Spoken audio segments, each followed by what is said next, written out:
Bonjour à tous. Je vous propose que nous commencions cet événement. Alors, aujourd'hui, on va parler, j'allais dire, d'un sujet vieux comme le monde. On va parler d'un bouc émissaire. Alors, depuis René Girard, on sait que quand il y a une crise, il faut trouver un responsable. Il faut identifier une cause.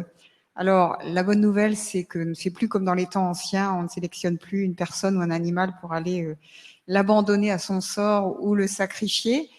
Aujourd'hui, on a trouvé une autre cause et c'est la densité urbaine. Donc ça va être notre sujet aujourd'hui.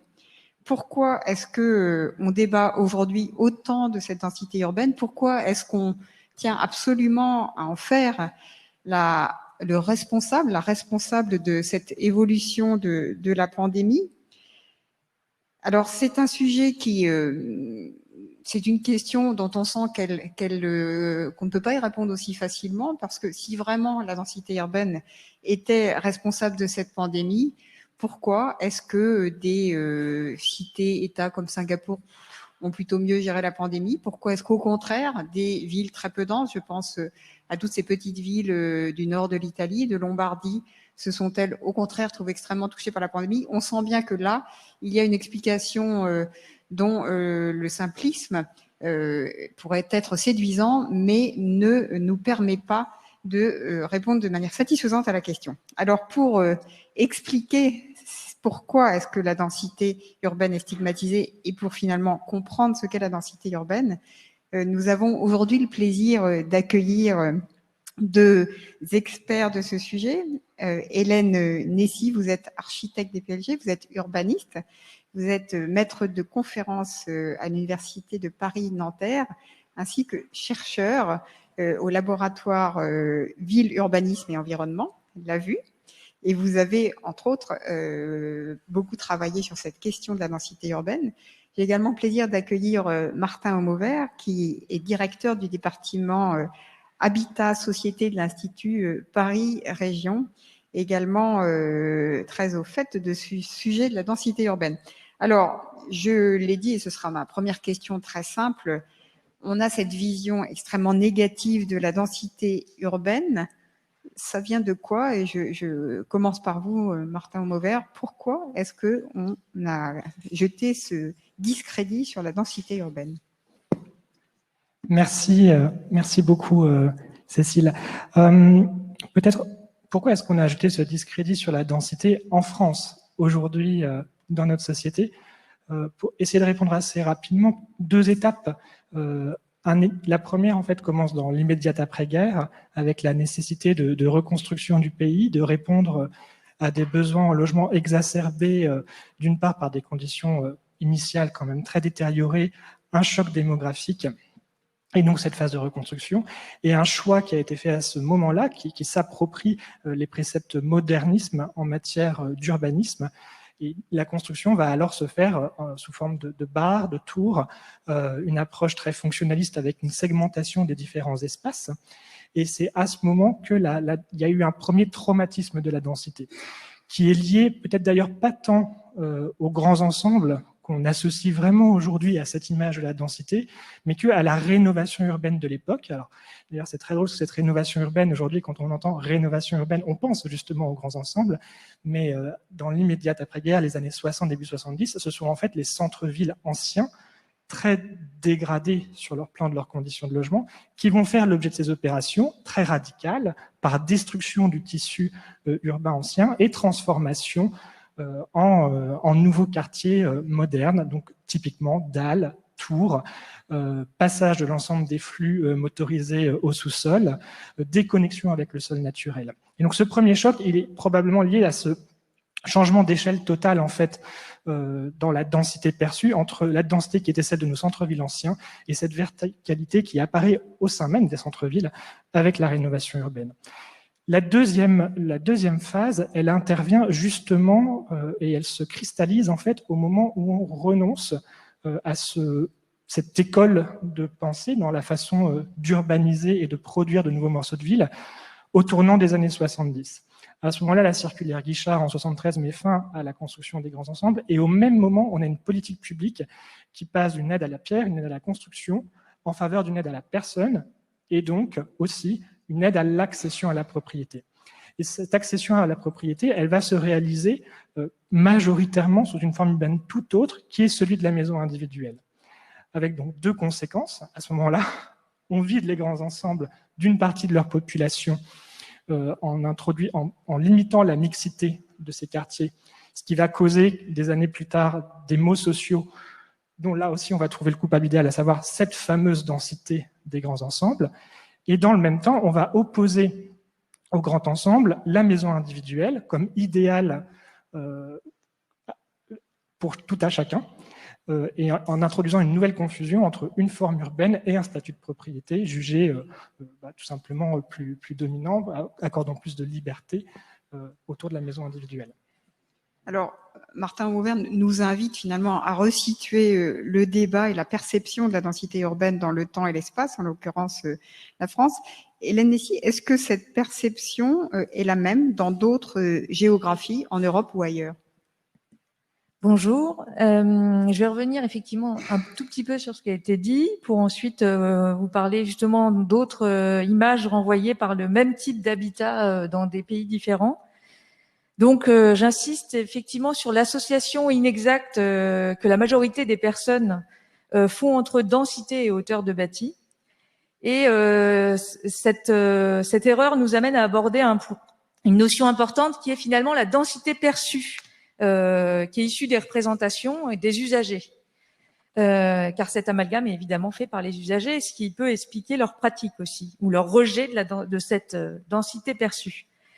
Effectivement, la densité, elle peut être perçue d'une part positivement ou négativement. Quand vous êtes dans un stade bondé avec plein de supporters, on est dans l'euphorie. Tout d'un coup, la densité n'est pas un problème, la densité de population.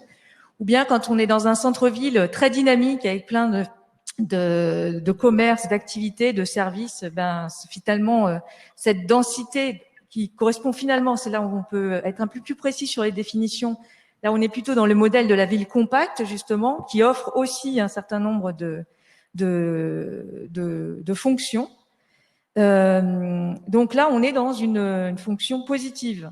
Enfin, on est dans un terme de densité positive. Si à l'inverse, on est dans le métro et qu'on est serré avec tous les autres usagers du métro, là, tout d'un coup, la densité de population, on la vit très mal. Donc, vous voyez bien que tout d'un coup, elle devient négative. Et donc cette image et si on prend justement les grands ensembles, renvoie une image assez négative car on leur associe, ce qui vient d'être dit, pas mal de mots liés à une représentation sociale négative et aussi un manque de qualité des espaces publics qui n'ont pas été réalisés suite à la reconstruction.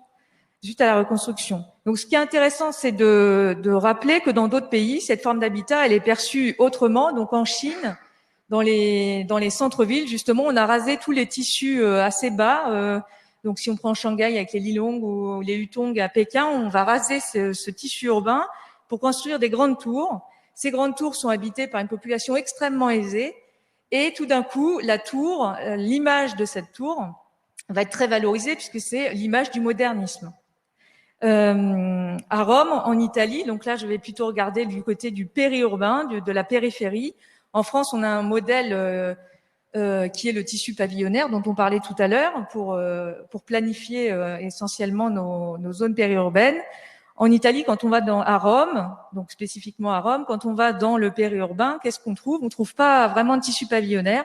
On va trouver pour le coup des grands ensembles, mais qui sont quand même des noyaux très denses, donc où tous les immeubles vous êtes à côté les uns des autres, donc ça recrée la rue avec une densité très forte en plein milieu de la campagne. Donc vous voyez bien que là, si on regarde, c'est très dense à un endroit précis, mais par contre c'est au milieu de rien. Donc vous voyez que faut toujours se poser la question de qu'est-ce qu'on regarde.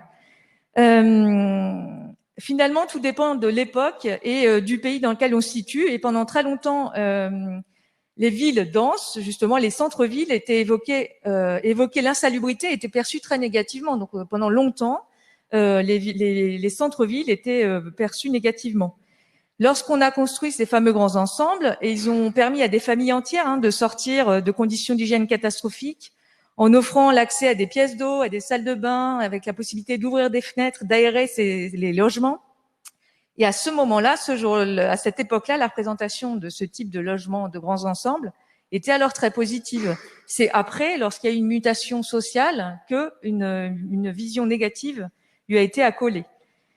Donc, il est intéressant aussi de constater que la forte densité dans les centres-villes est nettement moins décriée. Donc, si on prend, donc quand je dis forte densité, c'est-à-dire que ça correspond à quel tissu bâti, c'est-à-dire du haussmannien, des habitats collectifs de 5-6 étages ou même jusqu'à 9 étages, dans les centres-villes sont plutôt bien acceptés. Et finalement, c'est plus que la densité, c'est certainement aussi la morphologie urbaine, l'implantation des bâtiments et ce qui compose en termes d'espace public autour et comment ces espaces publics sont aménagés qui font que cette densité devient ou non vivable. Donc là, un petit regard sur l'Espagne, à Bilbao. Il y a un quartier qui est un des plus denses d'Europe, qui est au-dessus du centre-ville de Bilbao, qui s'appelle Santuchu, où c'est assez étrange. Donc, quand on a nos modèles français, on arrive dans ce quartier, on voit des grandes barres, des grands logements. Tout est très dense, tout est très serré. Mais par contre, le dessin urbain fait qu'il y a toujours la rue, des ruelles qui sont recréées. Il y a beaucoup d'activités, beaucoup de bars, beaucoup de commerces. Et finalement, à y vivre, on découvre que ce quartier est une urbanité réelle et une qualité de vie très importante qui nous permet de faire abstraction des images que nous, Français, on a négatives de la hauteur des bâtiments. Donc, ça renvoie aussi à des données culturelles. Alors, on voit bien avec vos deux interventions qu'on a une perception de la densité qui ne correspond pas à la réalité. Alors, j'allais dire la réalité scientifique, donc j'ai envie qu'on en vienne à un travail de définition, puisque c'est ce qui ressort de vos interventions conjointes. Finalement, qu'est-ce qu'on veut dire quand on parle de densité? Est-ce qu'on parle tous de la même chose entre la densité des habitants, la densité résidentielle? Comment est-ce qu'on peut clarifier le concept, Martin Auvert? Clairement, non, on ne parle pas tous de la même chose, sinon on ne serait pas là pour en débattre manifestement. Bon, vous l'indiquiez, hein, Hélène, déjà cette notion de densité perçue, elle est peut-être un petit peu plus précise. En tout cas, elle permet de toucher du doigt pourquoi les perceptions sont si diverses et derrière les jugements et l'appréciation de la densité peut autant varier. Alors, ça fait écho à des modèles de ville, ça fait écho à des modèles d'aménagement, d'agencement des espaces publics, vous l'avez indiqué aussi. Mais à un moment, nous, en tant que professionnels au sein d'une agence d'urbanisme, on a vocation dans notre activité à proposer des cadres, à proposer des objectifs stratégiques d'aménagement du territoire. Et à un moment donné, effectivement, se pose la question de la définition pour assurer la cohérence entre les différents documents d'urbanisme.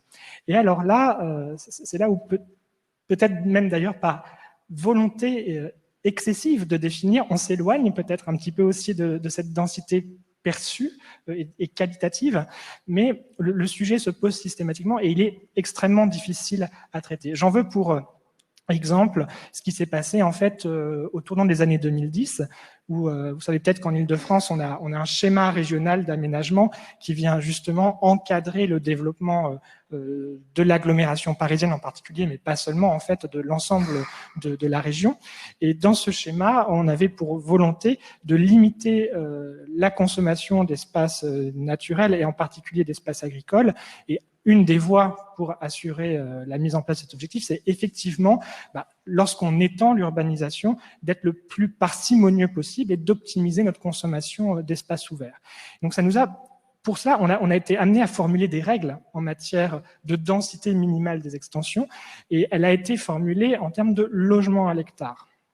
30 logements à l'hectare minimum, quelle que soit la localisation de cette extension.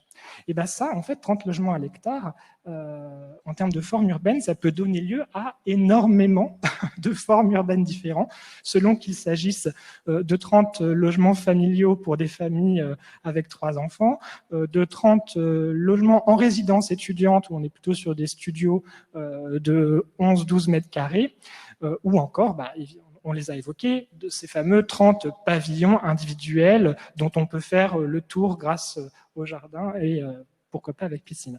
Et Ça a été la première difficulté. Et conscient de ça, on s'est dit, il faut qu'on ajoute aussi d'autres règles aussi, qu'on essaie de toucher du doigt la densité au travers de l'animation, ce que vous évoquiez, Hélène. Donc, il y a eu 2 autres règles additionnelles. Il s'agissait de permettre une densification de l'espace urbain existant à hauteur de 15% de la population. Donc là, on parle soudainement de gens qui vivent dans des logements. Donc, on est plus proche de la définition de logement, mais soudainement, on touche à l'occupation du logement. Et puis, ayant bien conscience aussi que en fait, la ville n'est pas uniquement faite de gens qui y résident. Il y a aussi toutes les personnes qui s'y rendent pour travailler, pour la visiter, pour se croiser, pour se rencontrer, pour se divertir. On a ajouté la notion de densité humaine. Là, soudainement, il était question de traiter non seulement les habitants, mais aussi les emplois. Bon, je vous avoue que là, on avait déjà proposé 3 définitions. Et on s'est très très vite rendu compte qu'au moment de la mise en œuvre dans nos discussions avec les collectivités, elles en avaient au moins 3 différentes pour chacune d'entre elles. Donc ça a été un vrai casse-tête, ne serait-ce que parce que il faut choisir de quelle unité on parle au numérateur, mais il faut aussi se mettre d'accord sur l'espace auquel on se réfère pour calculer cette densité. Est-ce qu'on s'en tient à la parcelle ? Auquel cas, effectivement, une barre d'un grand ensemble peut se révéler extrêmement dense, ou est-ce qu'on intègre l'ensemble des espaces urbains et l'ensemble de la composition urbaine, espaces verts, voies de desserte?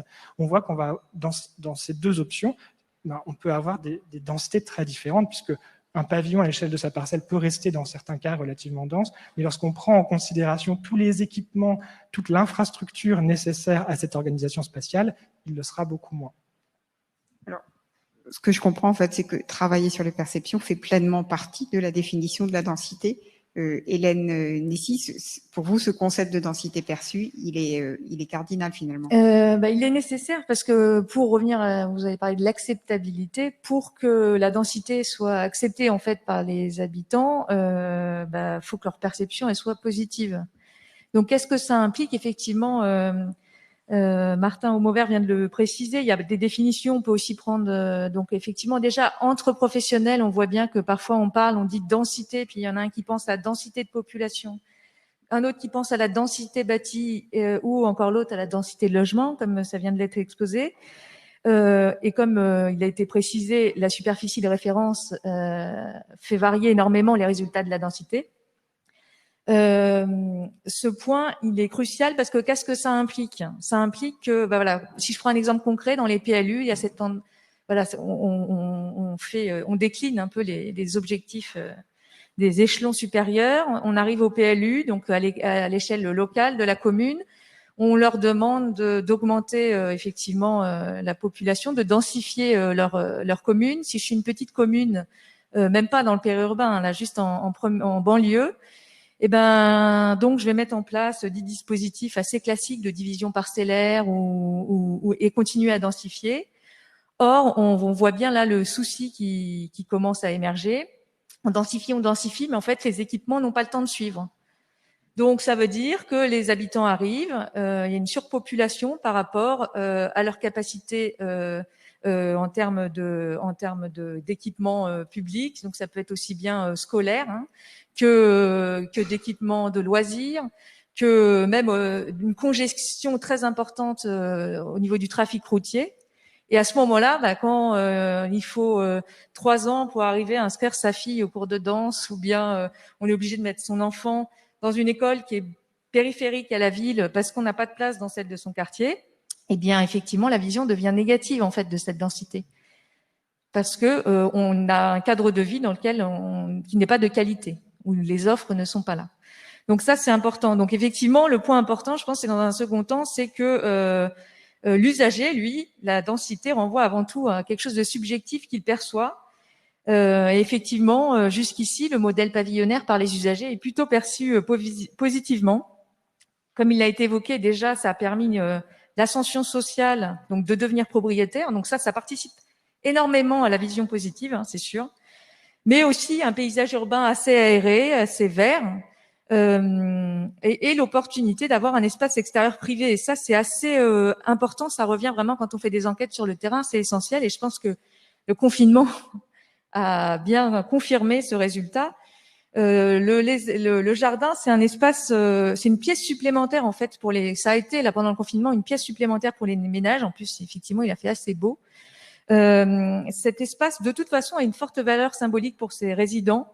Elle est lieu de la rencontre, de l'accueil, donc dans le jardin. C'est l'espace de jeu. Ça peut être aussi un espace nourricier. De plus de gens installent leur potager.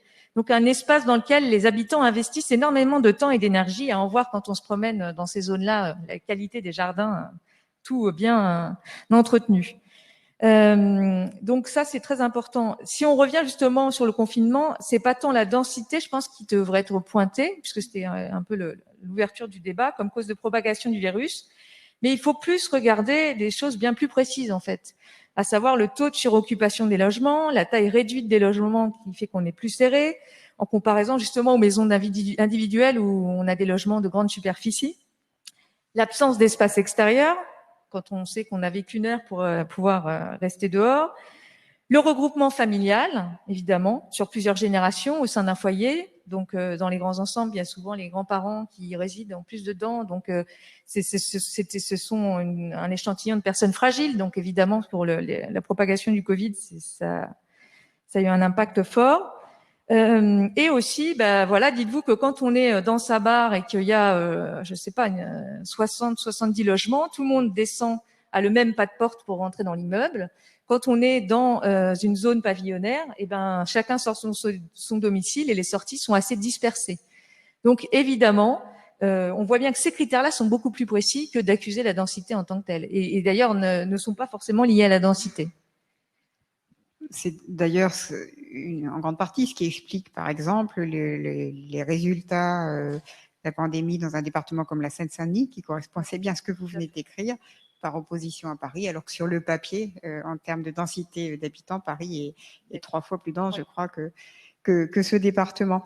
Alors, vous avez prononcé le mot d'acceptabilité, et finalement, on se rend compte que cette acceptabilité, elle est au croisement de sujets architecturaux, de sujets liés à l'organisation et à l'aménagement de l'espace public, de sujets liés au système d'activité qui accompagne le développement du nombre de logements / d'habitants.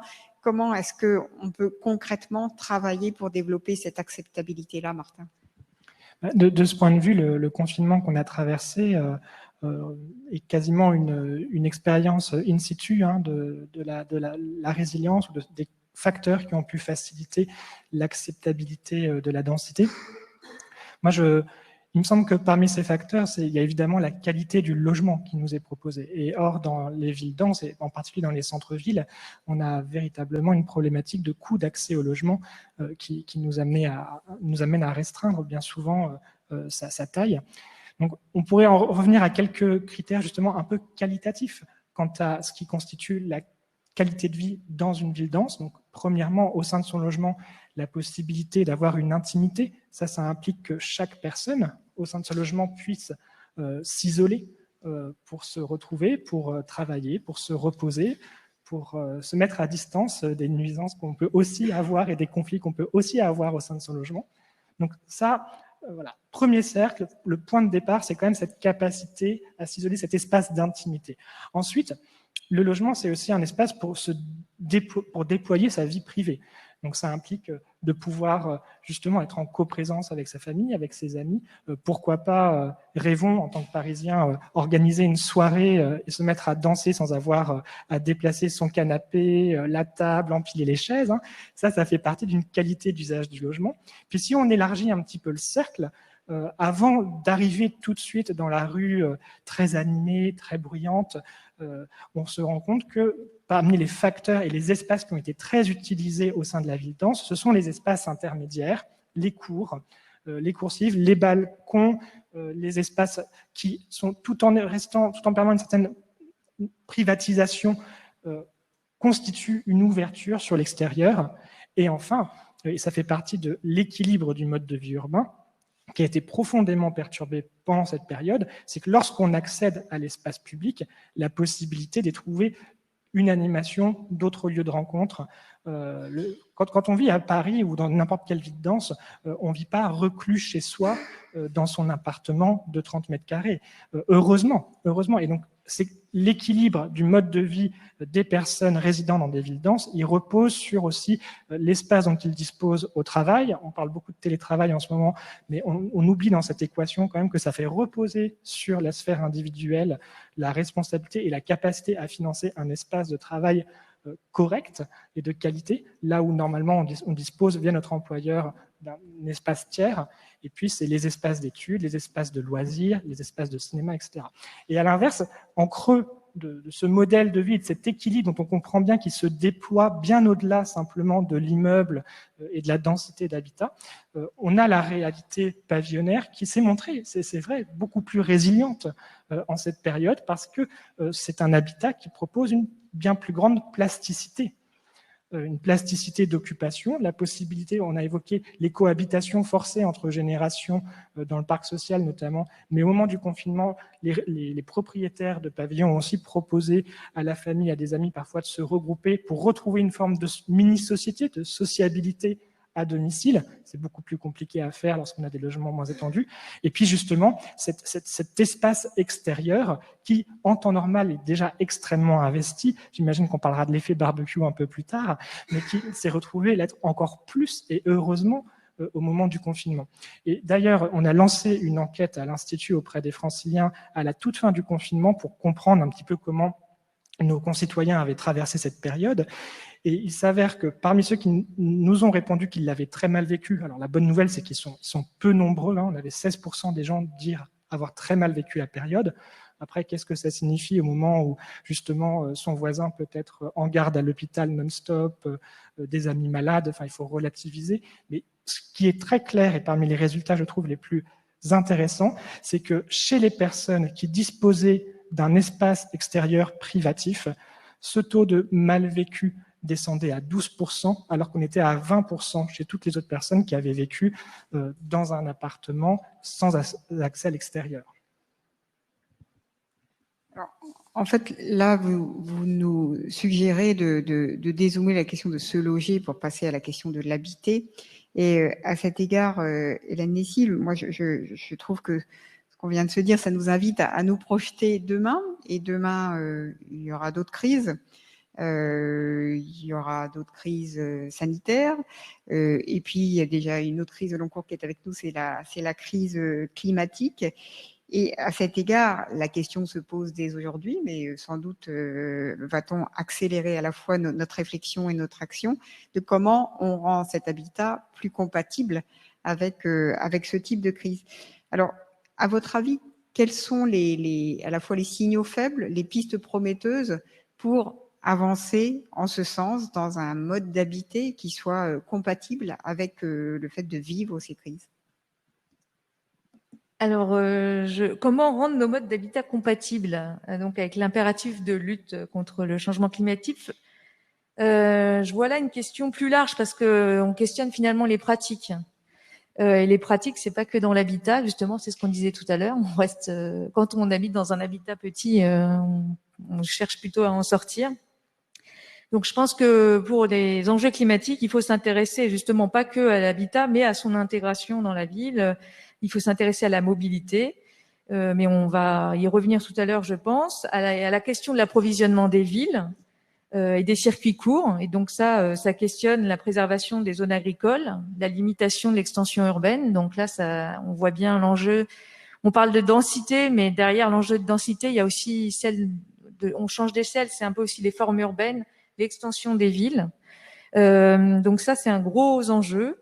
Et pour rentrer plus précisément sur la question en termes d'habitat, de ce que je vois essentiellement, donc là, on a été abordé plutôt les pratiques, effectivement, réaménager les logements en fonction des changements de pratiques, en fait, donc qui sont en particulier le télétravail, mais aussi de vivre un ménage entier, 24 heures sur 24 ensemble. Donc je pense que ça change aussi complètement la donne. Actuellement, en termes plus techniques, on va avoir effectivement on pourrait avoir une lecture par la question de la transition énergétique, puisque c'est quelque chose qui concerne énormément le logement.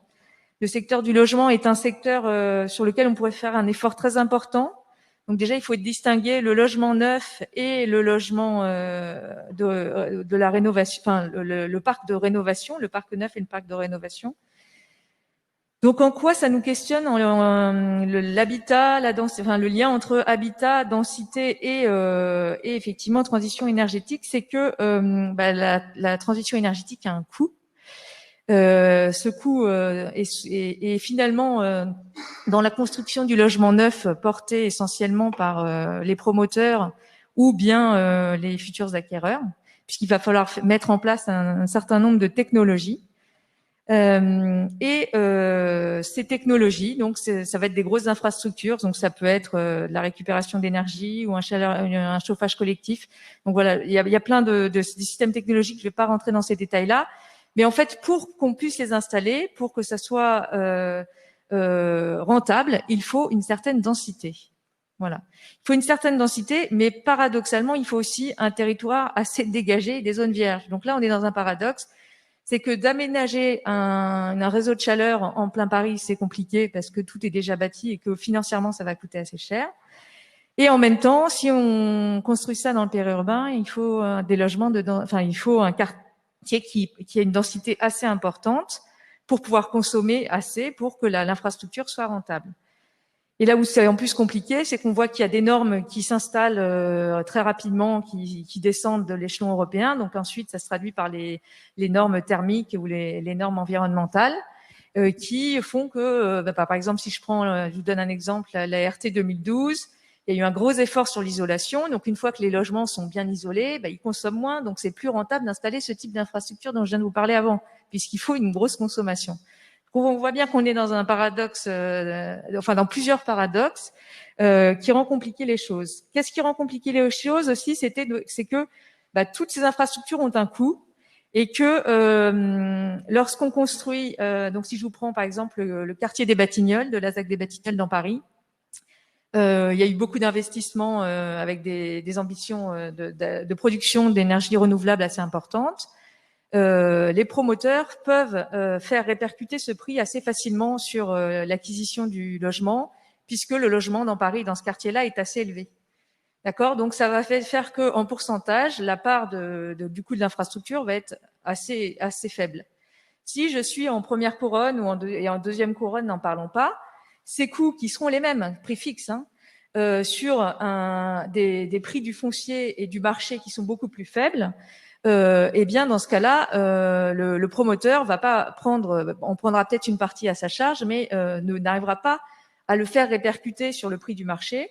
Surtout quand on sait que en Île-de-France, par exemple, des ménages en moyenne tous les 2-3 ans, et que en gros cet investissement qu'ils pourraient faire n'est rentable qu'au bout de 20 ans, puisque en gros l'infrastructure qu'on leur donne, ils rentrent dans leur fonds par péréquation, puisqu'ils vont payer l'infrastructure, mais ils vont payer moins cher leur facture d'électricité pendant 20 ans.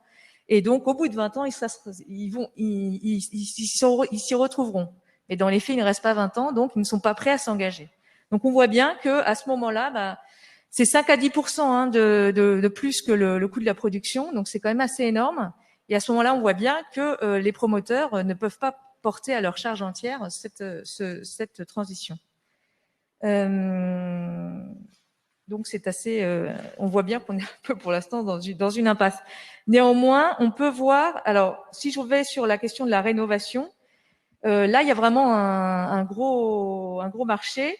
C'est-à-dire qu'on pourrait investir énormément dans la rénovation, mais ce qui est compliqué, c'est dans la rénovation, c'est que c'est des immeubles collectif, ça veut dire qu'il y a des copropriétés, c'est-à-dire que c'est très dur de convaincre une copropriété entière à investir, à rénover le logement.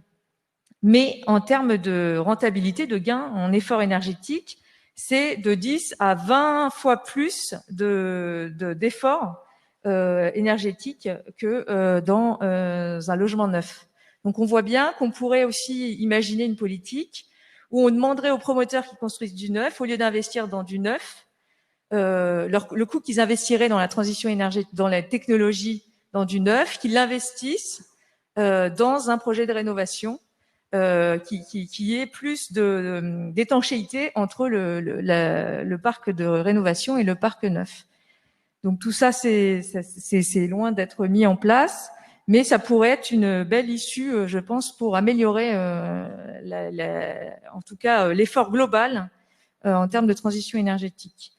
Enfin, dans le périurbain, on voit bien, on le disait, s'il y a une certaine souplesse pour les pratiques, mais en fait, il y a aussi une certaine souplesse pour tout ce qui est les enjeux climatiques, parce qu'on voit que de plus en plus, les habitants dans les zones pavillonnaires font de la récupération d'eau de pluie, installent individuellement, parce que c'est plus simple, peuvent installer du photovoltaïque et le consommer directement, ce qui est beaucoup plus compliqué dans du collectif, et peuvent mettre en place aussi des systèmes de compostage et plein de pratiques qui sont effectivement plus vertueuses que celles qu'on a dans des immeubles collectifs. Sur cette question... Moi, je reviendrai bien sur la distinction que vous faisiez entre la production neuve et l'ancien, parce qu'elle me paraît absolument essentielle. C'est vrai qu'on a coutume sur les politiques de l'habitat à faire peser énormément de prescriptions sur le neuf, et ça se comprend, puisque on le construit aujourd'hui, autant préparer l'avenir. Mais pour autant, il faut rappeler un petit peu les masses en présence. Même quand en Ile-de-France, on nous enjoint, acteurs publics et privés, à construire 70 000 logements par an, ce qui est un rythme énorme. En réalité, même en maintenant ce rythme de production pour les 20 prochaines années, l'essentiel du parc existant dans 20 ans est déjà là aujourd'hui sur le terrain actuellement. Quand je dis l'essentiel, c'est 90%, 95% de ce parc. Donc la rénovation du parc ancien, elle est absolument cruciale si on veut aboutir sur nos politiques de transition énergétique. Et on voit bien qu'on achoppe. Alors, on achoppe sur des problématiques de gouvernance, effectivement, dans les copropriétés. Et ça, à un moment donné, il va falloir y travailler et trouver des solutions. On achoppe sur un raisonnement qui a été présenté aux agents économiques et aux particuliers, en estimant justement que c'était des agents économiques, c'est-à-dire qu'on allait leur expliquer, investissez dans la rénovation de votre logement ou votre production propre d'énergie, et vous verrez sur 20 ans que vous vous y retrouverez. Bon, on a bien compris que même si ça dépend des types de parcs, etc., personne ne se projette à 20 ans. Et donc ce raisonnement économique, à mon avis, passe complètement à côté de la cible. Il faut bien plus parier sur les gains psychologiques et éthiques que peuvent avoir les personnes à investir leur chez eux, à se le construire, à le modeler pour le rendre compatible avec leurs préoccupations du moment. Et le fait est que la préoccupation environnementale est grandissante.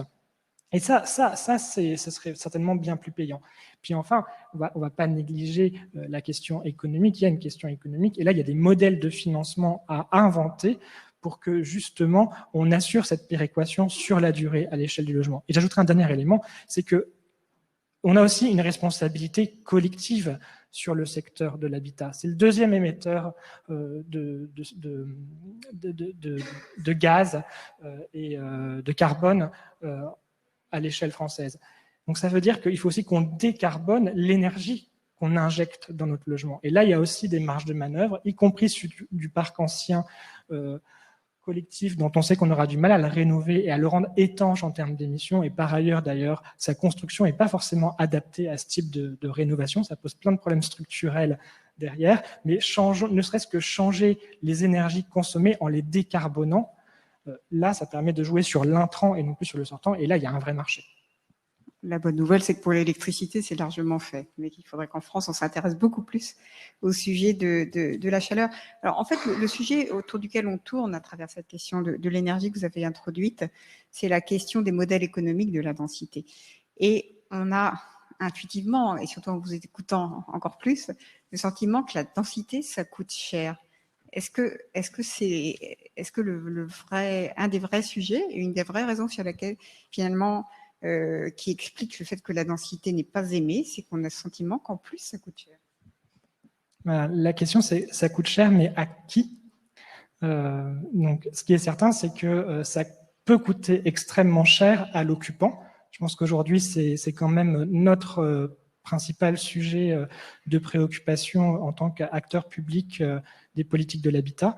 C'est qu'on constate que dans un monde où le financement à crédit coûte extrêmement peu cher, on a face à nous des effets leviers formidables lorsqu'il s'agit de financer des projets, et en particulier des projets immobiliers, et que ça a introduit quand même une fracture extrêmement forte dans les niveaux de valorisation immobilier, et en particulier là où il y a beaucoup immobilier, dans les endroits les plus denses.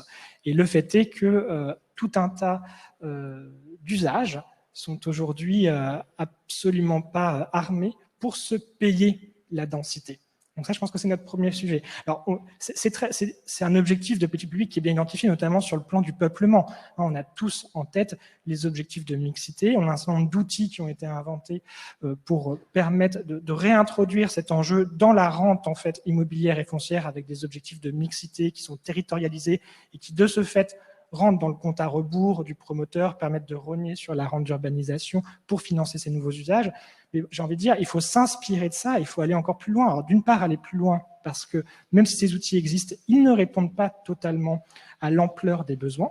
Aujourd'hui, ce qu'on construit en neuf dans le logement social est en décalage total avec les niveaux de vie des demandeurs de logements sociaux en Ile-de-France. On produit, on est à 80-20 en fait. On produit 80% de logements sociaux neufs qui répondent en réalité à 20% de la demande, et à l'inverse, on a 80% des demandeurs qui ne pourraient pas se payer ce qu'on est en train de produire. Donc on a un sujet évidemment résidentiel, mais il est aussi beaucoup plus vaste. Il concerne toutes les activités et les usages de la ville.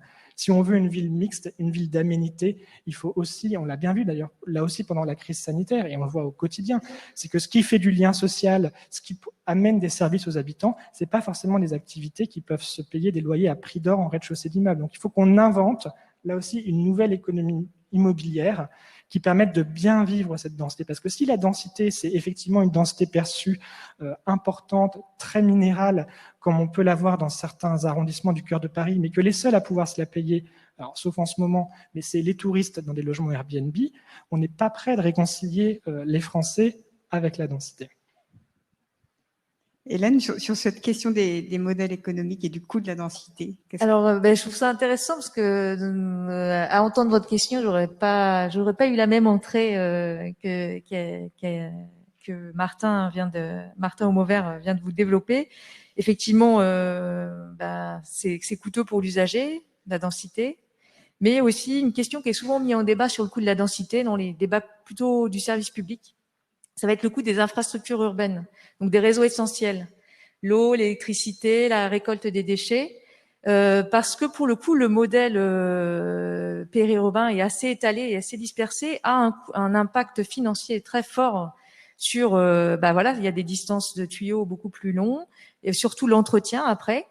Et donc là, le système français qui a été mis en place lors de la régulation, de penser un système centralisé qui dessert tout le territoire et que tout le monde, de manière universelle, a accès au réseau essentiel, pourrait trouver ses limites dans un modèle qui continuerait à se disperser, puisque pour maintenir un coût supportable pour l'ensemble des usagers, il y a une péréquation qui se fait, et si finalement le coût des réseaux est trop élevé, la facture est obligée d'augmenter. Donc, on voit même dans certains pays, d'autres pays européens, déjà des modèles de décentralisation, d'accord, de ce type de réseau, surtout sur l'eau et l'assainissement, qui est souvent porté par les collectivités, où on voit que la péréquation, ne fonctionne plus, et donc on va mettre en place des réseaux décentralisés qui vont être en partie financés directement par les usagers. Donc ça, on en trouve en Belgique, on en trouve en Suède. Ça se fait de plus en plus parce que de toute façon, et puis ça va aussi dans les tendances des évolutions écologiques. C'est de décentraliser et de trouver d'autres alternatives, comme on commence à décentraliser la production d'électricité de la même manière. C'est une tendance sur les réseaux et qui permet mais qui remet en cause la question du service public. C'est-à-dire que là, le service public n'est plus le même pour tout le monde aussi.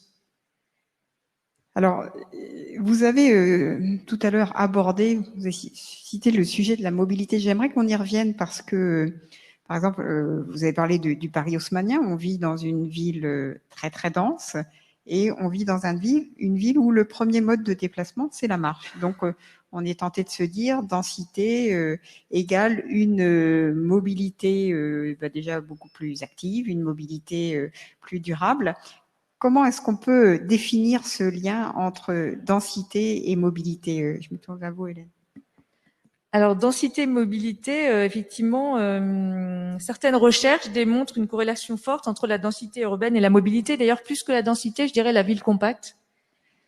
Pour être plus précis sur les définitions, puisque justement, dans une ville compacte où il y a beaucoup de services, d'offres et d'offres de transport aussi, on peut se déplacer soit à pied, soit avec le transport collectif. Donc là, à Paris, un bon exemple, on peut tout faire en métro, en vélo ou à pied. Mais il faut être très rigoureux là, et encore une fois, bien vérifier de quoi on parle. La corrélation entre densité urbaine, vu que déjà le terme densité est en débat, me paraît difficile à corréler avec la mobilité.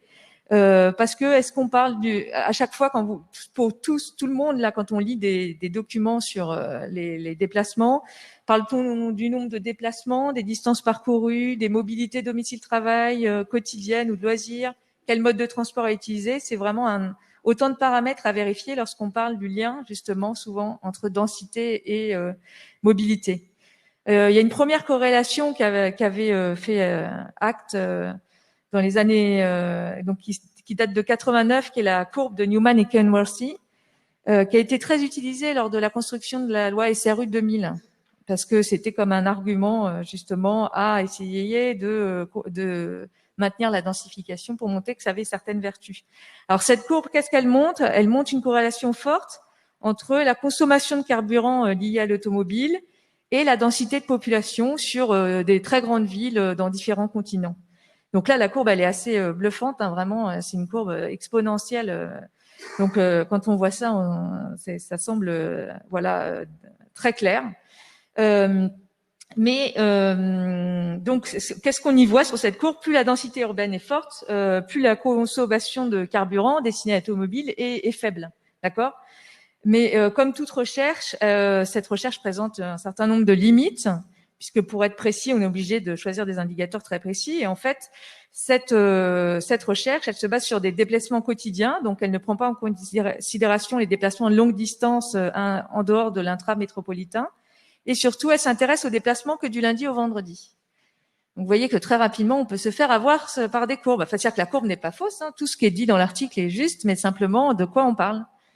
Alors, ce qui fait que suite à cette courbe qui a eu quand même un retentissement dingue, mais pas que dans le milieu opérationnel, hein, aussi dans le milieu scientifique, depuis les 10 dernières années, les scientifiques sont plutôt justement cherchent plutôt à voir ce qui se passe dans tout ce qui n'a pas été regardé, quoi. C'est-à-dire les mobilités longue distance, les déplacements aériens, les déplacements de loisirs, avec une période de temps libre qui s'est allongée depuis les 30 dernières années. Et donc, pour le coup, ces différentes recherches, elles vont montrer que, c'est assez complexe. Alors, ils montrent assez rarement un lien, vraiment une corrélation entre un gradient de densité et une mobilité qui serait plus ou moins importante n'est pas démontré. Par contre, ce qui est démontré, c'est que les habitants des villes compactes, donc des centres-villes, par rapport aux autres habitants qui sont en première couronne ou deuxième couronne, se déplaceraient effectivement beaucoup plus en termes de kilomètres pour la mobilité de loisirs. Et en global, on retrouve plutôt un équilibre. D'accord ? Ce qui fait que, ce qui montre dans leur recherche, c'est que les indicateurs sont plus à rechercher sur la présence d'espaces verts, d'espaces privés, publics justement, semi-privés, semi-publics. Donc là, ça reboucle avec ce qu'on a dit des transitions entre l'habitat et l'extérieur, avec des représentations sociales aussi. Donc, faut bien, enfin, quand vous voyez ce type d'article. C'est souvent très intéressant, mais c'est souvent très utilisé aussi par les médias et qui, eux, nous oublient de donner les indications nécessaires pour comprendre l'information. Sur ce sujet de mobilité et densité, un regard spécifique sur l'Île-de-France, Martin, comment est-ce que ça s'articule? En fait, ça appellerait presque une galerie de portraits sociologiques. Parce que ce qu'on observe en Île-de-France, c'est que les comportements de mobilité sont extrêmement variés selon non seulement les lieux de résidence des personnes, mais aussi leur configuration familiale et surtout leur lieu de travail. Typiquement, il y a une très grande inventivité dans la façon d'organiser ces déplacements, dès lors que la question du déplacement se pose comme étant une organisation en tant que telle. Donc pour les personnes qui vivent en grande couronne, un déplacement domicile-travail va être aussi l'occasion de déposer ses enfants à l'école, d'aller faire des courses, d'aller chez un rendez-vous chez le dentiste, que sais-je. Donc il y a une forme d'optimisation. Il ne faut pas penser qu'à chaque fois qu'une personne qui, à l'inverse, habiterait à Paris, sort de chez elle à pied ou en métro pour aller accomplir aller atteindre chacune de ses destinations, que celle qui vit à 20 km, elle reprend sa voiture à chaque fois. Donc ça, c'est peut-être déjà aussi la première nuance à apporter.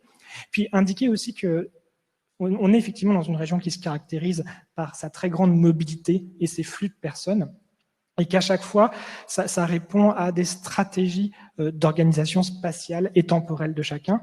Et nous, récemment, on a fait une mission d'accompagnement auprès d'Action Logement, où on travaillait sur les entreprises qui avaient changé, déménagé leur siège social. Et parmi les entretiens qu'on a pu conduire avec les salariés, moi j'en retiens, je ne citerai pas le nom de la boîte, mais il y avait une entreprise qui avait déménagé du sud-ouest, donc du côté d'ici, les Moulineaux de Paris, vers la plaine Saint-Denis, en Seine-Saint-Denis. Donc autant vous dire des faisceaux complètement différents.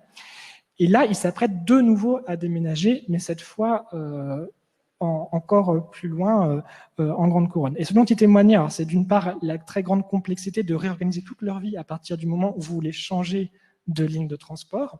Et puis surtout, ils nous indiquent que tant qu'ils étaient collés au périphérique, branchés sur Paris, venir au travail était aussi l'occasion d'aller faire une exposition à midi ou le soir, de sortir, etc. Et que dès lors qu'ils ont été un tout petit peu plus loin et déconnectés de la centralité urbaine, là, ça a rendu tout beaucoup plus compliqué dans leur organisation domestique.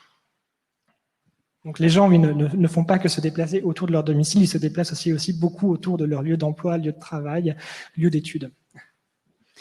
Alors, pour la dernière partie de notre débat, j'aimerais qu'on dézoome le sujet et qu'on prenne une échelle un peu plus vaste, celle de, alors je vais employer une expression un peu ringarde, celle de l'aménagement du territoire, parce qu'on voit bien que le débat n'en finit pas autour de ce sujet de la ville compacte. Vous avez introduit cette notion et je pense qu'il faut la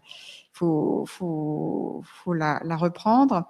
Et qui serait finalement le nouveau Graal à atteindre, par contraste avec cette France de l'étalement urbain qu'on a construite depuis les 4-5 décennies passées.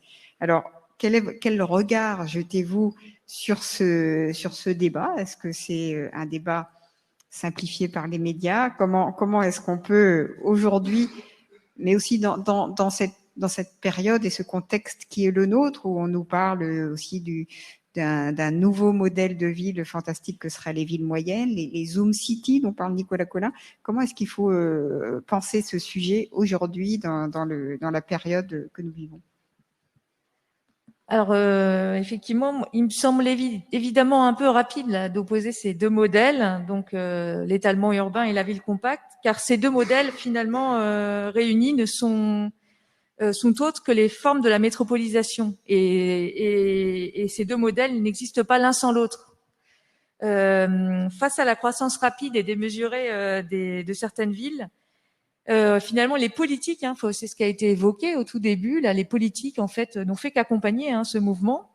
C'est-à-dire que la puissance publique, de manière générale, par des aides, comme ça a été dit tout à l'heure, mais aussi par la mise en place d'infrastructures justement routières, a permis aux habitants de partir dans le périurbain. Donc, tant qu'on réglera pas, on a beaucoup parlé du problème foncier, et je pense que c'est un peu le nerf de la guerre. Tant qu'on n'aura pas réglé la question foncière, on s'en sortira pas.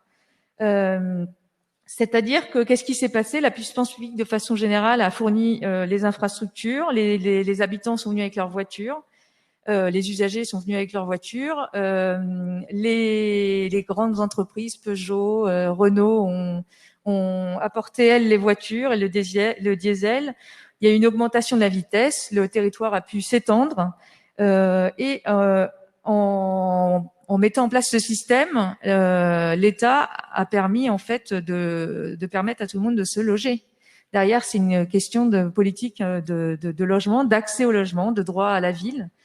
Donc tout ce système, il fonctionne bien. Il fonctionne bien il fonctionne bien tant qu'on est dans un modèle économique croissant. Il fonctionne bien tant que le coût de l'énergie est faible. Donc je pense là évidemment à l'essence. Et on voit bien là une fracture qui s'est déjà opérée il y a avec les gilets jaunes, hein, qui sont effectivement qui nous témoignent de la fin un peu d'un modèle où effectivement là on est moins dans une dynamique de croissance économique, le coût de l'énergie commence à coûter plus cher et ça devient compliqué de continuer dans ce type de modèle. Qu'est-ce qui se passe? Il faut pas s'aveugler. Ce système a permis une certaine sécurité sociale pour les classes moyennes de devenir propriétaires.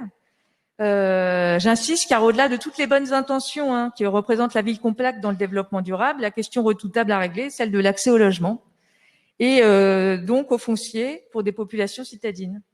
Donc sans règlement de la pression foncière, proposer la ville compacte comme alternative de ville me semble rester utopique, car on le voit bien, ce n'est que l'étalement urbain n'est que l'implication du fait qu'on n'arrive pas, on peut pas loger tout le monde dans la ville compacte. Alors, je vais revenir sur ce qui a été évoqué aussi, l'instabilité de l'emploi. On est dans une période où on change d'emploi très régulièrement, où on change de site très régulièrement aussi. Et ça ne fait que rendre plus compliqué le choix résidentiel des ménages, mais aussi les politiques de transport qui essaient de canaliser les flux, mais qui savent plus où investir parce que c'est très mouvant. Donc, c'est très difficile d'anticiper.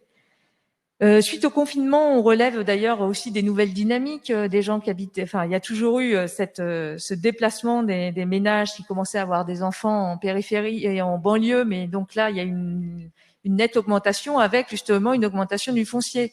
Donc, on voit bien l'effet domino que ça peut avoir, c'est-à-dire que les gens vont continuer à aller plus loin dans la limite du possible, puisque en termes de mobilité, généralement, il y a une acceptation d'un temps de transport qui fait que les politiques de transport ces dernières années ont plutôt ralenti la vitesse, ce qui fait qu'on est moins prêt à aller plus loin, puisque on va mettre plus de temps. Avec ça commence les politiques dans Paris de stationnement, de limitation de vitesse à 70, toutes ces politiques de mobilité.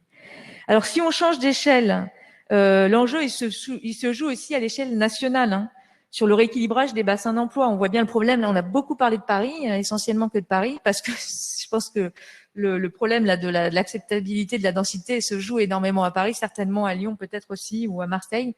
Mais voilà, la question derrière, c'est comment répartir les bassins d'emploi, ce qui permettait de proposer des modèles de ville de taille intermédiaire. Parce que là, on voit bien que le fait d'avoir tous les emplois en région parisienne oblige d'avoir ce modèle de ville.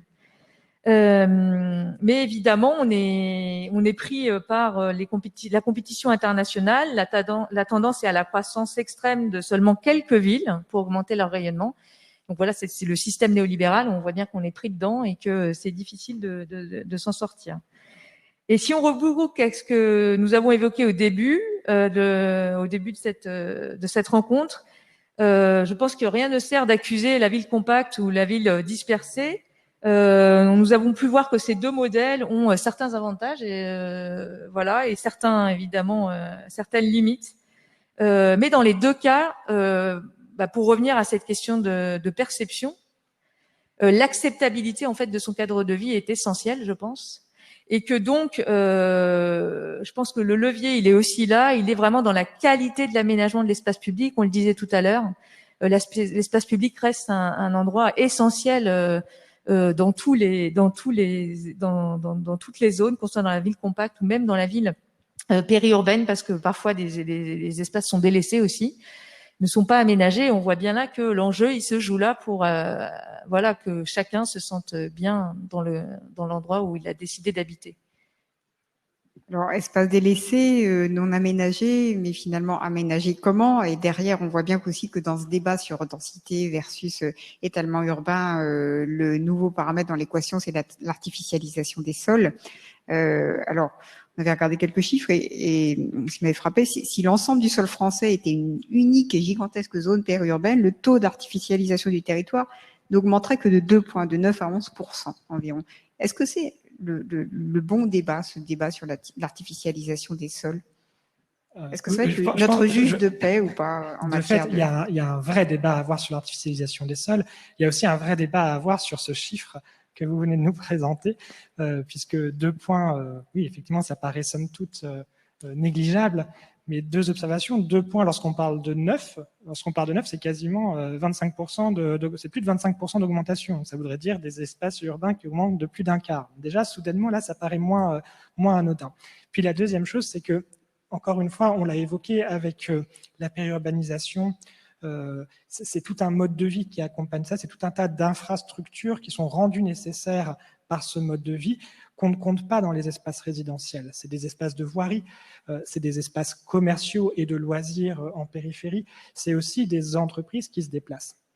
Et là, il y aurait un vrai débat à avoir en fait sur la question foncière. On en a beaucoup parlé aujourd'hui, mais on voit bien que pour se permettre la densité, on est dans une situation très paradoxale où la densité, on arrive à la financer à partir du moment où on a une certaine économie immobilière et foncière avec des forts niveaux de valorisation.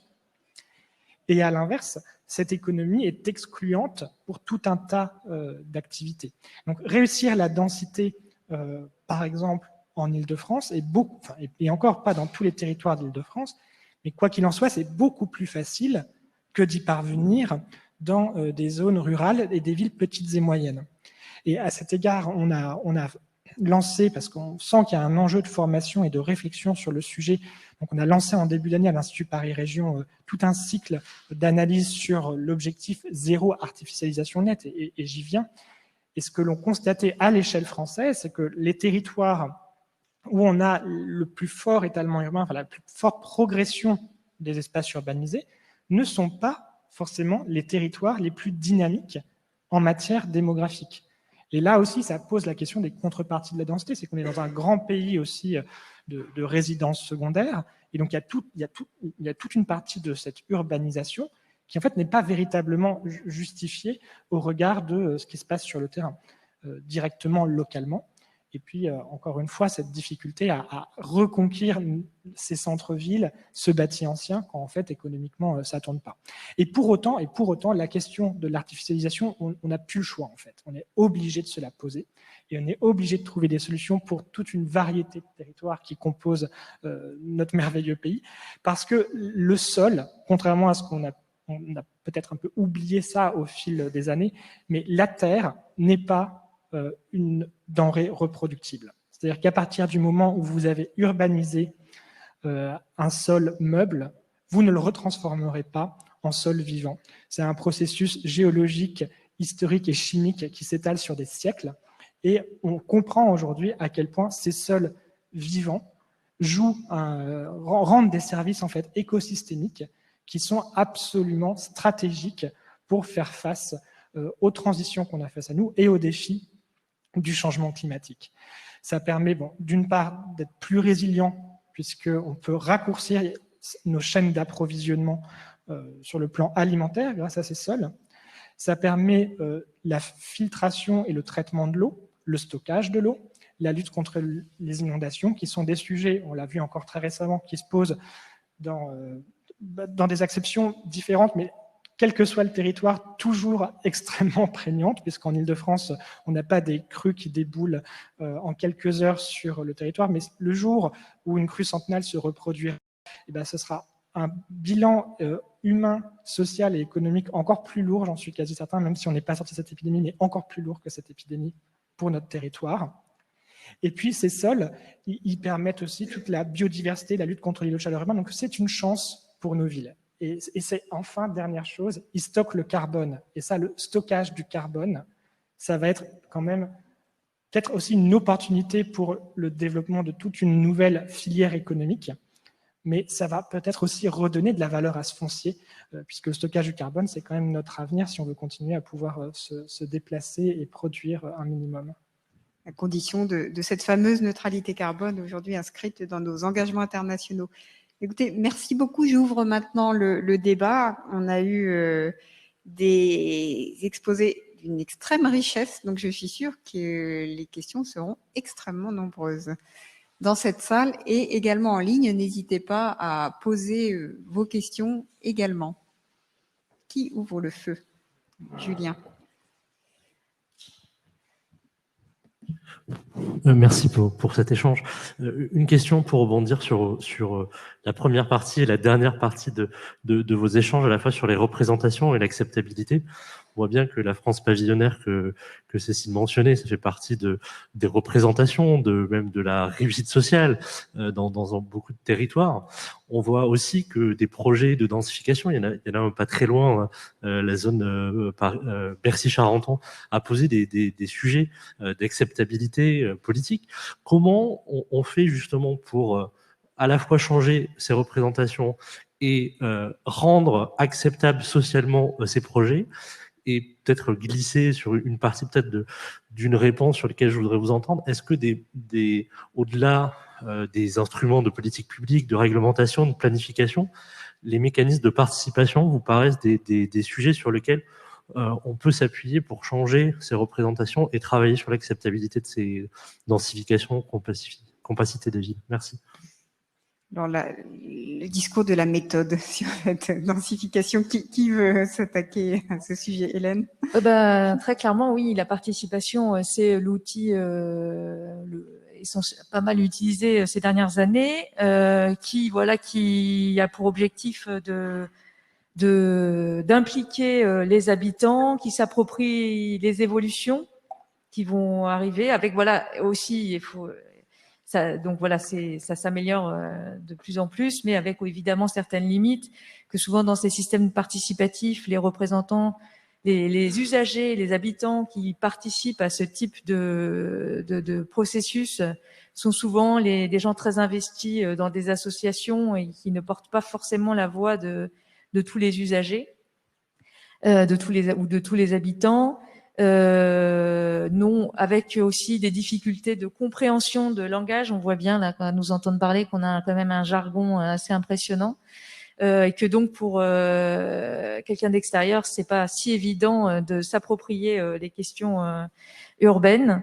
Avec aussi cet enjeu qu'on a actuellement, on a quand même aussi des outils de planification à l'échelle communale qui sont très liés avec le droit de propriété, au droit de propriété. C'est-à-dire que le PLU, il va intéresser les propriétaires parce que ça va influencer leur droit à construire ou à pas construire. Mais si je suis locataire, en fait, je vais pas me sentir très concernée par cet outil qu'est le PLU. Donc finalement, quels sont et en fait, c'est dans le PLU qu'on envisage le changement de paysage, la densification. C'est pour ça que je parle du PLU. C'est que c'est plutôt dans cet outil-là qu'on intègre vraiment la densification. Donc, ce qui fait que je pense que peut-être cet outil devrait essayer de s'ouvrir il commence avec la partie des PADD où justement il y a un projet un peu plus politique et avec des ambitions plus de redynamisation. Donc, qui veut essayer d'intégrer peut-être plus ces habitants qui ne sont pas forcément concernés du fait de ne pas être propriétaires. En fait, on voit bien que par rapport à l'ampleur des enjeux, on est au-delà de la consultation et de la participation citoyenne. C'est véritablement refonder, je pense, notre société et notre participation démocratique. Et avec des enjeux d'échelle qui sont évidemment extrêmement complexes. Donc, on ne fera pas sans représentativité et sans vote, mais de la part de la délibération et de la participation de l'ensemble des parties prenantes, mais pas simplement pour qu'elles donnent leur avis, mais pour qu'elles puissent contribuer à l'arbitrage de l'objectif. Donc, on voit bien qu'on est très, très en amont. Enfin, on n'est pas à savoir comment est-ce qu'aujourd'hui ou demain, on met en place la densification à côté de chez vous. Il faut déjà réussir à partager et à co-construire le diagnostic sur le fait que si on veut s'en sortir du mieux possible face aux changements qui sont face à nous, eh bien, il faut limiter l'extension et que si on veut limiter l'extension, il faut soit densifier les espaces existants, soit transformer des espaces jusqu'ici urbanisés en espaces qui peut-être demain seraient perméables, plus verts, ce qui est aussi une option. Mais déjà, voilà, on ne peut plus se contenter de demander leur avis aux gens, il faut travailler avec eux. Et ça repose quand même fondamentalement la question du contrat social au niveau local, du rôle des collectivités communales dans le cadre du PLU, mais peut-être aussi à l'occasion d'autres projets plus palpables au travers de l'urbanisme transitoire, je pense, au travers en fait de tout prétexte permettant de mettre en débat l'usage des sols et l'occupation de l'espace. Ça, on en a vraiment besoin. Et après, il va falloir réussir à construire et à inventer ce système démocratique, je l'espère, qui permettra de passer à l'échelon supérieur, parce qu'on a évidemment besoin de la force d'embarquement de la décision politique centrale et aussi des dispositifs sociétaux, économiques et opérationnels qu'il est en mesure de déployer. Alors, pour faire un peu de publicité, c'est un sujet sur lequel on travaille à la Fabrique de la Cité depuis plusieurs mois sur la question des projets d'aménagement urbain et d'infrastructure et de la démocratie. Et nous sortirons un rapport sur le sujet en novembre prochain. Est-ce qu'il y a d'autres questions pour nos deux intervenants ?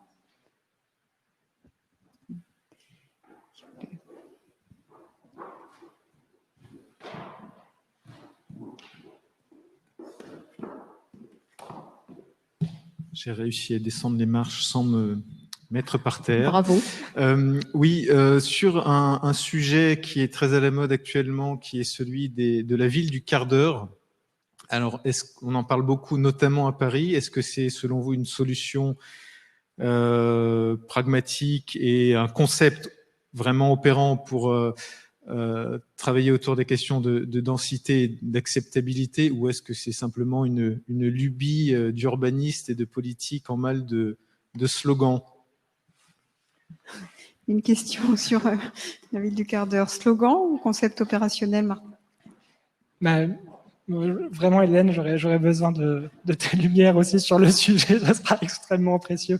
Mais non, ce qui est intéressant dans la ville du quart d'heure, c'est que ça donne un rayon d'action qui correspond à la ville du quotidien, en fait. Qu'est-ce qu'on peut trouver à proximité de chez soi?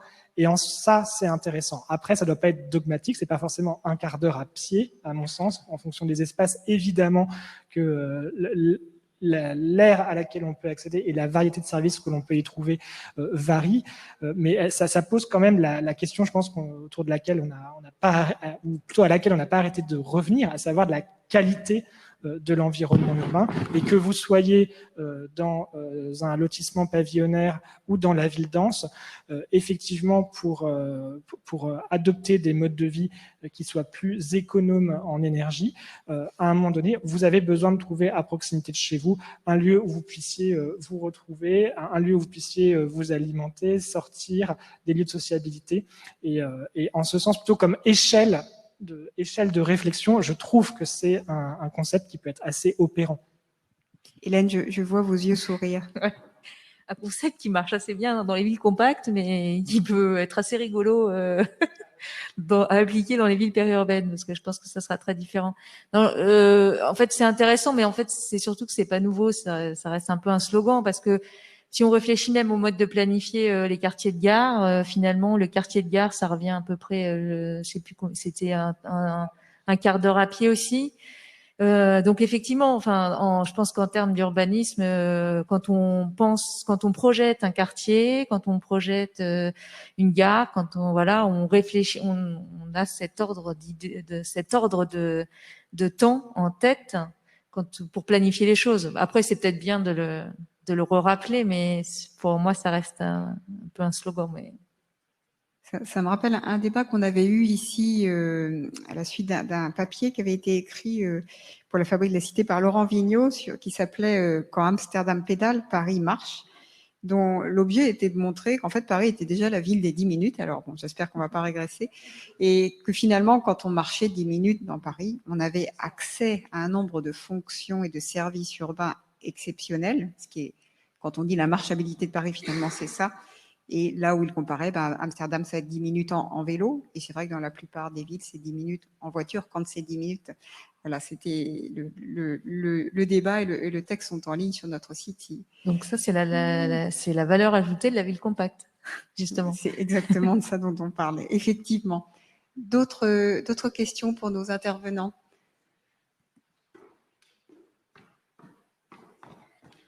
Bonjour, je vous remercie pour votre intervention qui était vraiment très intéressante. Je suis Romain Morin, assistant de recherche à la Fabrique de la Cité.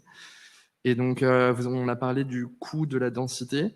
On a parlé un peu du coût de la non-densité à travers les réseaux urbains, etc. Mais ça n'a pas été beaucoup abordé par tous les l'aspect de la mobilité en fait obligatoire, notamment dans le modèle pavillonnaire. Donc en fait, on devient complètement dépendant de la voiture parce que aussi le tissu urbain autour se construit autour de ça. Et donc c'est un vrai coût en fait finalement qui est beaucoup moins visible que l'accès à la propriété parce que le prix du foncier est moins cher, mais qui en fait s'induit dans le quotidien et qui peut potentiellement pour des populations précaires limiter beaucoup le champ d'action. Il y a aussi un coût peut-être sociétal, social, d'être plus éloigné de la vie, de la cité. Voilà, donc en fait, il y a aussi tous ces coûts-là, et donc du coup, j'avais envie de vous entendre sur cette thématique-là.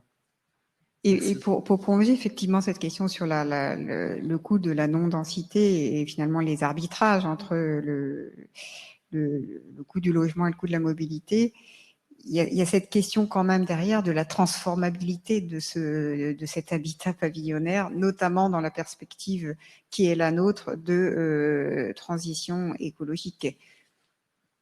Pour répondre un peu à cette question, en fait, ça c'est aussi des recherches qui ont été faites qui montrent que il y a une acceptabilité d'un coût à investir dans les transports et d'un temps de déplacement. Donc voilà, c'est une courbe qui permet de comprendre jusqu'où les habitants peuvent être prêts à s'éloigner du centre. Donc effectivement, il y a une limite. Globalement, vu le prix du foncier, on prend Paris, vu le prix du foncier dans Paris, on voit bien on est toujours gagnant à partir en périphérie, même vu le coût des transports. Après, faut avoir en tête deux choses. Donc là, c'est plutôt mon expérience de terrain et de rencontrer des habitants vraiment et d'enquêter auprès d'eux. En fait, toutes ces zones périurbaines là, en région parisienne, sont sont de moins en moins dépendantes de Paris. C'est-à-dire que pour l'emploi, oui, et encore de moins en moins, puisqu'on vient de le voir, là, il y a une tendance à la décentralisation à l'échelle parisienne, et puis qui va augmenter, parce que là, toutes les grandes entreprises ont bien compris que ça allait leur coûter moins cher le télétravail. Donc, non, mais là, j'exagère. Un beau sujet de débat. Il y a un autre débat là, mais il y en a bien combien saisit le.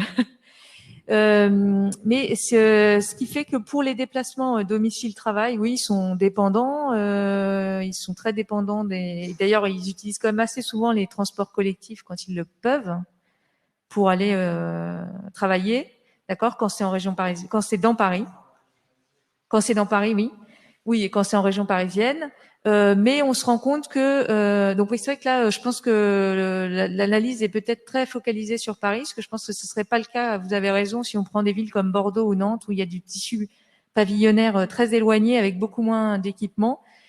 Alors je pense, c'est parce qu'on voit que les évolutions ont tout le temps, toujours 10 à 20 ans d'écart entre ce qui se passe dans la région parisienne puis les autres villes. Donc, ce qu'on voit là en région parisienne, c'est qu'il y a des centralités vraiment qui se sont créées dans le périurbain et les habitants sont raccrochés à ces centralités. Et donc là, on pourrait, comme elle a été évoqué, les 15 minutes, alors peut-être pas à pied, mais là en voiture, on est quand même dans ce système-là où on se déplace moins en dehors des domiciles travail. Les habitants vont chercher à assez peu se déplacer et d'ailleurs se déplacent assez peu pour leurs loisirs. Ça va rester très local, beaucoup plus que les Parisiens.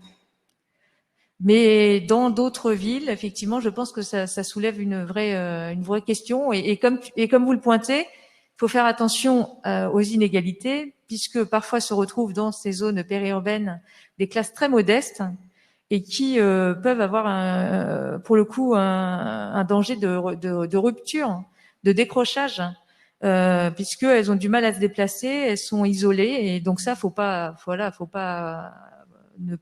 faut bien se rendre compte qu'il y a une partie de la population qui peut se retrouver dans ces circonstances. Martin ? Non, mais bien sûr, enfin, sur les externalités et les coûts cachés, enfin, à chaque fois qu'on pose la question du coût, il faut aller au bout et se demander à qui ça coûte, quoi. C'est ce qu'on se disait sur le coût de l'accédant à la propriété ou de l'usager versus le coût de la collectivité. Et puis, est-ce qu'on parle uniquement du logement, mais également de tous les coûts annexes, y compris les coûts de mobilité. Enfin, je souscris complètement à votre observation. Après, en fait, c'est possible malgré tout de mettre en place des politiques de mobilité adaptées à ce type d'organisation et d'aménagement du territoire. Il y a quand même d'autres pays qui l'ont fait. C'est sûr que plus on avance sans stratégie spatiale coordonnée sur le développement périurbain et pavillonnaire, plus ça devient compliqué.